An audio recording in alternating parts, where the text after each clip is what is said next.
नमस्कार दोस्तों, स्वागत है मेरे YouTube चैनल पर एक नए वीडियो के साथ। दोस्तों आज की इस वीडियो में मैं आपसे बात करूंगा ओला इलेक्ट्रिक स्कूटर की जो रेंज ड्रॉप होने वाली प्रॉब्लम है उसके बारे में।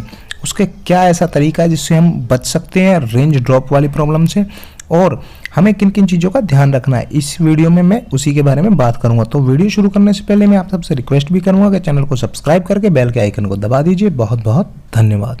दोस्तों जैसा कि आपको पता होगा कि इलेक्ट्रिक स्कूटर्स की ये जो टेक्नोलॉजी है ये कुछ ही दिनों से आई है, यानी कि बहुत कम साल ही हुए हैं इस टेक्नोलॉजी को आए हुए, और हम इस टेक्नोलॉजी से इतना ज़्यादा यूज टू नहीं है। जैसा कि जो पेट्रोल के जो व्हीकल्स हैं उनसे हम ज़्यादा यूज टू है।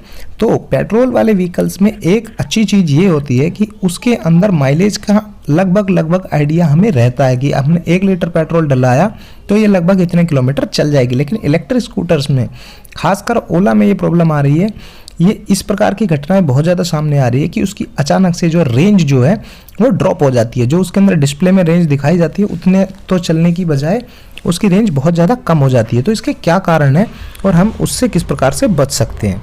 तो दोस्तों ये क्या है कि जितना भी जो बैटरी पैक होता है उसके अंदर एक बार अगर इलेक्ट्रिसिटी सेव हो गई बैटरी के अंदर, तो उसके बाद काफ़ी एडवांस सिस्टम आ गया है आजकल। तो जितना भी BMS और ये सब चीज़ होती है मैनेजमेंट सिस्टम, अगर उसमें कहीं ना कहीं खराबी आ जाए तो अगर आपकी बैटरी फुल चार्ज भी है तो भी वो आउटपुट नहीं देगी। तो ज़्यादातर यही प्रॉब्लम आती है कि या तो BMS ख़राब हो गया है, तो बैटरी मैनेजमेंट सिस्टम में कुछ प्रॉब्लम आने की वजह से आपकी बैटरी चार्ज है लेकिन वो आउटपुट नहीं दे रही। और जो दूसरा कारण है वो है कि आपका BMS तो ठीक है, लेकिन जो पूरा ओवरऑल जो आपका बैटरी पैक है उसमें कुछ सेल खराब हो गए हैं। तो कुछ सेल उसमें खराब होने की वजह से जो ओवरऑल जो उसकी जो स्ट्रेंथ है, बैटरी की कैपेसिटी है, वो डाउन हो जाती है, जिसकी वजह से अचानक से आपका जो आपकी रेंज है वो बहुत ज़्यादा कम हो जाएगी, जिसकी वजह से आपको बहुत ज़्यादा दिक्कत का सामना करना पड़ सकता है।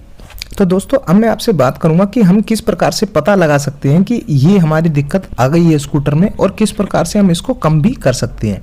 तो दोस्तों जो सबसे महत्वपूर्ण पॉइंट है वो है कि आप अपनी जो रेंज है उसका एक एस्टिमेट बना के रखिए। देखिए आप डेली ही एक रूट पे चलते हैं, अगर ज़्यादातर कोई एक ही रूट पे चलता है, ऐसा नहीं है कि कोई डेली ही अलग अलग रूट पे चलता है, वो बहुत कम लोग हैं, लेकिन ज़्यादातर लोग एक ही रूट पे चलते हैं। तो उनको एक अपना आइडिया लगा के रखना होगा कि मेरे ये एक बार फुल चार्ज करने पे इतने किलोमीटर चल जाती है, जिसकी वजह से आप एक पैटर्न बना सकते हो।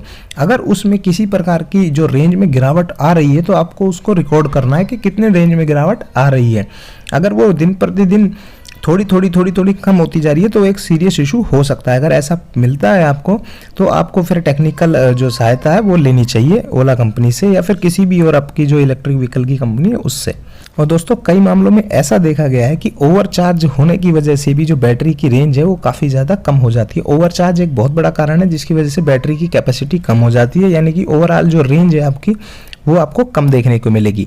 और काफ़ी सारे कारण है, लेकिन जो ओवरऑल कारण है वो यही है। और हाँ, अगर आप किसी पहाड़ी क्षेत्र में रहते हो और ऊंचाई और निचाई वाला ये सब फंडा है, उसकी वजह से भी रेंज कम हो जाती है। लेकिन रेंज इतनी ज़्यादा कम हो जाना वो बहुत बड़ा इशू है कि आपको 100 किलोमीटर की रेंज की बजाय 40 ही किलोमीटर की रेंज मिल रही है, जबकि आप नॉर्मल जो मोड है उसी में राइड कर रहे हो। अगर आप हाइपर मोड या उस तरीके के जो स्पोर्ट्स मोड में ना राइड कर रहे हो तो जो उसकी रेटेड जो रेंज है वो आपको रेंज मिलनी चाहिए। इसके लिए आपको पूरा उसके अंदर जो है अपना आइडिया लगा के रखना होगा कि आपका कितना लंबा रास्ता है और डेली आपकी कितनी रेंज निकलती है। अगर उसमें कहीं भी कमी दिखाई देती है तो आपको समय रहते ही जो कंपनी से बात करनी होगी, नहीं तो हो सकता है आपकी बैटरी में कोई बहुत बड़ा फॉल्ट हो जाए। और कभी कभार ऐसा भी हो सकता है कि आपकी बैटरी का फॉल्ट आपकी वारंटी में भी कवर ना हो, तो आपको बहुत बड़ा जो है आर्थिक नुकसान भी हो सकता है। तो आपको इन सब बातों का ध्यान रखना है, क्योंकि आपका व्हीकल है उसका ध्यान आप ही को रखना है। अगर आप ये सोच कर बैठे हो कि इसकी तो बैटरी की वारंटी है तो कोई फ़र्क नहीं पड़ेगा, ऐसा बिल्कुल भी नहीं है। बहुत सारे टर्म्स एंड कंडीशन होते हैं बैटरी को लेकर, अगर वो फुलफिल नहीं हुए तो वारंटी भी आपकी नहीं काम आएगी, मतलब आपको खुद से उसको पे करना होगा। तो आपको ये बात ज़रूर ध्यान रखनी है। तो दोस्तों आज के लिए सिर्फ इतना ही। इसी तरह की इन्फॉर्मेटिव वीडियोस के लिए चैनल को सब्सक्राइब कर लीजिए। बहुत बहुत धन्यवाद।